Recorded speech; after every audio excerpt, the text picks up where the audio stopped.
मसीह इसीलिए आए हम मुक्त हो जाए। इसलिए बोलते हैं तुम सत्य को जानोगे और सत्य तुम्हें आजाद करेगा। इसी भ्रम से लाजर बैठा है उसकी गोद में और धनवान तड़प रहा, तो कहता है इसको भेजिए कि पानी की एक बूंद मेरी जीभ में रख दे। मैं इमेजिन करता हूं कि क्या हुआ होगा, क्या घटना घटी। लोग बोलते हैं नरक में आग है, नरक में आग नहीं है। मैं बताता हूं आपको नरक में क्या है। नरक में आग जैसी यहां की आग वहां नहीं जाएगी। मैं बताता हूं क्या चीज है।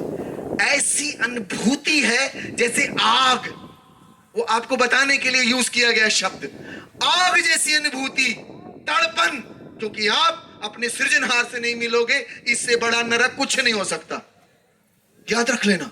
इसलिए प्रभु यीशु ने कहा जिसने मुझको देखा है उसने पिता को देखा है। तड़पोगे, भटकेगा आदमी, और जहां पहुंचना चाहिए वहां न पहुंच पाए, जहां पहुंचना चाहिए वहां नहीं पहुंच पा रहा है, उसी को नरक बोलते हैं। वही नरक है, वही हेल है। आप अपने घर जाना चाहोगे इसके बाद। यीशु ने कहा यूहन्ना अध्याय 14 के पहले श्लोक में, मैं तुम्हारे लिए स्थान तैयार करने जाता हूं ताकि जहां मैं हूं वहां तुम भी मेरे साथ रहो। यही शाश्वत जीवन है, यही शाश्वत जीवन है। कोई नहीं ले जाएगा वहां पर, क्योंकि वहां पर कोई आज तक नहीं गया। केवल ईश्वर का पुत्र वहां से आया और वहां चला गया। उसने रास्ता बनाया आपके लिए, दरवाजा। कौन कौन अपनी मां के गर्भ से पैदा हुए, हाथ उठाइए। पक्का ना, हाथ नीचे कर लीजिए। जब आप पैदा हुए थे तो कैसे चिल्लाते हुए आए? चिल्लाए ना, कहां आ गए? और किसको दर्द हुआ? मां को दर्द हुआ। तुम भी चिल्लाए। तुम एक दरवाजे से बाहर आए हो, द्वार से, मां के गर्भ के द्वार से बाहर आ गए। इस दुनिया में फंस गए तो बोलने लगे कहां आ गए, कहां आ गए, कहां आ गए। फंस गए हो तुम, ये ट्रैप है। बड़े बड़े ऋषि मुनि ज्ञानी, बड़े बड़े योगी, बड़े बड़े धर्मात्मा अवतारी, सब जब ये बात को जाने भग गए। रात में उठ उठ के भगो, कहीं जाए, खंडराओं में, पहाड़ों में, गुफाओं में घुस गए, तपस्या करने बैठ गए कि यदा कदा मोक्ष मिल जाए। शाश्वत जीवन मिलने का नहीं, चाह रहे थे मिल जाए, नहीं मिला। Hallelujah, hallelujah. द्वार से आए हो, फंस गया जाके। अब छूटे कैसे, मुक्त कैसे हो? हमारे यहाँ कोई मरता होता है तो उसको बछिया की पूंछ पकड़वाते हैं, उसके मुंह में गंगा जल डालते हैं कि कहीं से तो द्वार बन जाए, गंगा जल में चला जाए, कहीं तो पहुंच जाए, सूक्ष्म जीव मुक्त हो जाए। ये सॉफ्टवेयर कहीं तो मुक्ति का स्थान पाए, नहीं मिलने का। ना योगेन, ना शांकेन, ना कर्मणा, नो न विद्या न विजानियो, मोक्ष नहीं मिल सकता। एक आदमी शंकराचार्य जी के पास आया, बोले गुरु जी। हाँ कौन है? हाँ बाबा जी मैं यही तो जानने आया मैं कौन हूं। बोले मोक्ष चाहिए, शाश्वत जीवन चाहिए, उद्धार चाहिए। अच्छा चाहिए, बड़ा सरल काम है। काम करो, जाओ समुद्र के किनारे चले जाओ और वहां बड़ा सा गड्ढा खोद लेना, एक चारा ले लेना, समुद्र में डुबाना, एक एक बूंद एक एक बूंद एक एक बूंद करके जब सारा समुद्र सूख के तेरे गड्ढे में आ जाएगा, तेरे को मोक्ष मिल जाएगा। बोले क्या बात करते, पागल हो क्या? ऐसे कभी मिलता है? ये तो असंभव है। बोले मोक्ष असंभव है। हमारे यहाँ 84 लाख बोला है, 84 लाख योनिया। 84 का मतलब होता है असंभव, असंभव।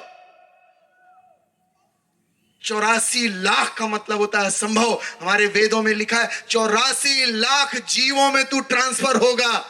मैं आपसे पूछूं अमेरिका कितनी दूर है, आप बोलोगे बहुत दूर है, क्योंकि आप जानते ही नहीं हो कितनी दूर है। इसीलिए हमारे यहाँ 84 लाख बताकर कहां गिनते रहोगे, कहां गिनते रहोगे? अकबर के दरबार में पहुंचा कोई, बोले बहुत ज्ञानी हो, हमने सुना तुम्हारे यहाँ बीरबल नाम का एक बड़ा ज्ञानी आदमी, बताओ तुम्हारे राज्य में कितने परिंदे हैं, कितने परिंदे? बीरबल आए, बोले 15,555,000। वो आदमी बोला तुमको कैसे मालूम? बोले तेरे को भरोसा नहीं, जाके गिन ले। कौन गिनेगा, कहां जाओगे? 84 लाख का मतलब होता है अनंत, पा ही नहीं पाओगे। एक आदमी को बोलिए गोल कमरे में जा, कोना पकड़ के बैठ जा, बेचारा गोल ही गोल घूमता रहेगा, कोना ही नहीं मिलेगा, क्योंकि गोल कमरे का कोई कोना नहीं होता। मोक्ष असंभव है। किसी व्यक्ति से नहीं मिल पाएगा। हमारे यहाँ बहुत अवतारी लोग हुए, सब मर गए, खप गए, चले गए। हमने पढ़ा है यीशु मसीह जब आया, मर के जी उठने का मतलब क्या है? यही है, द्वार मैं हूं, भेड़ों का द्वार मैं हूं। जब वो क्रूस पर थे, वेदना में थे, दर्द में थे, पीड़ा में थे, और वो दर्द आपको नया जीवन देने के लिए, वो प्रसव पीड़ा, जैसे तुम पैदा हुए उसी रास्ते से बाहर निकलोगे, इसीलिए वो वेदना से आपको बाहर निकालने का रास्ता बनाया है उसने। मैं भेड़ों का द्वार हूं। बहुत अद्भुत चीज है ये। जब तुम आए, दर्द सहते हुए आए, तो अब तुम जाने के लिए दर्द सहने का तुम्हारे पास ताकत ही नहीं तुम्हारे सॉफ्टवेयर में। तो उसके लिए प्रभु यीशु मसीह वो रास्ता बनाते। हालेलुया, बोले प्रभु यीशु महाराज की, परमपिता की। एक राजा साहब थे, उनके दरबार में कवि पहुंचा, बड़ी प्यारी कविता सुनाया, बड़ी प्यारी कविता। राजा जी खुश हो गए, बोले कवि, मैं तेरे कविता से खुश हुआ, आज मैं तेरे को मेरा बेशकीमती घोड़ा देता हूं। ये घोड़ा बड़ा अद्भुत है। अच्छा महाराज जी, हाँ ये घोड़ा बड़ा अद्भुत है, ये क्या करता है? बोले अगर तू इसको बोलेगा ओ माय गॉड, तो ये रॉकेट जैसे भागेगा, रॉकेट भी फेल है इसका। अच्छा, और इसको यदि तू बोलेगा हालेलुया, तो ये 1 सेकंड में खड़ा हो जाएगा, 1 सेकंड, चाहे 1000 की स्पीड में हो। अरे वाह, बैठ के देख, चला के देख, मेरा बेशकीमती अनमोल घोड़ा मैं तेरे को गिफ्ट में दे रहा हूं, ले। वो बैठा बड़ा खुशी खुशी, कभी पागल, इतना सुंदर घोड़ा, अद्भुत घोड़ा, और उसने वो मालूम नहीं हालेलुया, और उसने जैसे बोला चलने के लिए, ओ माय गॉड, वो धड़बड़ धड़बड़ धड़बड़ धड़बड़ धड़बड़ धड़बड़ धड़बड़ धड़बड़ धड़बड़ इतनी तेज भागने लगा। वो तो बिल्कुल भागते ही जाए, भागते जाए, भागते भागते भागते बिल्कुल एकदम भागते ही जाए। वो उसको समझ, उसको वो हालेलुया भूल गया। हालेलुया शब्द ही ऐसा है, सबके चक्कर थोड़ी पड़ता। अब उसके दिमाग से वो गायब हो गया हालेलुया शब्द। अरे रुके कैसे भैया, ये रुके ही नहीं रहा, वो तो बिल्कुल जो है भड़बड़ भड़बड़ भड़बड़ भड़बड़ भागते ही जा रहा। अब क्या करे, कैसे रोके? अब आपको पता है बिल्कुल जो है वो खाई एकदम, ये ऐसे जैसी, अब पता नहीं कितने हजारों फीट की खाई, वो कूदने वाला था, उसको हालेलुया, घोड़ा खड़ा हो गया ऐसे। उसने झांक के देखा, बोले ओ माय गॉड।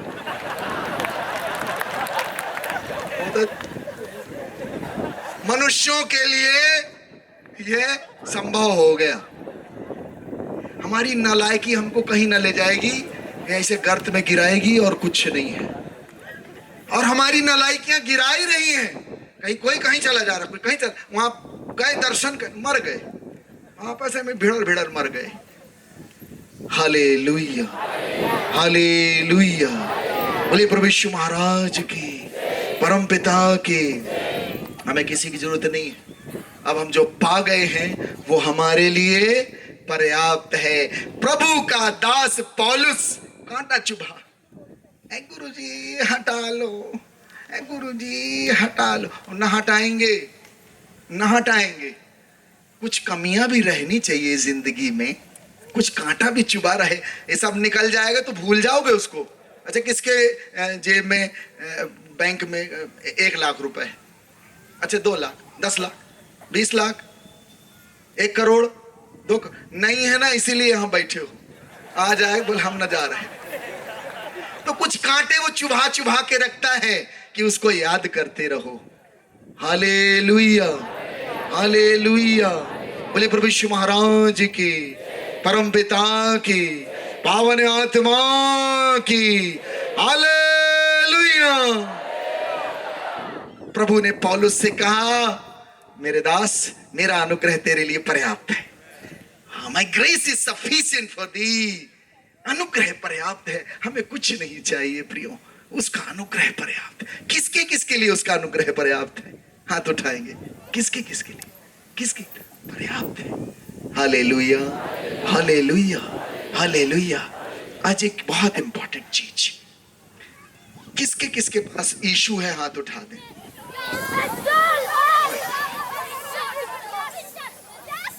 इतना पर्याप्त है, वही है, उसी का अनुग्रह का नाम ही यीशु मसीह है।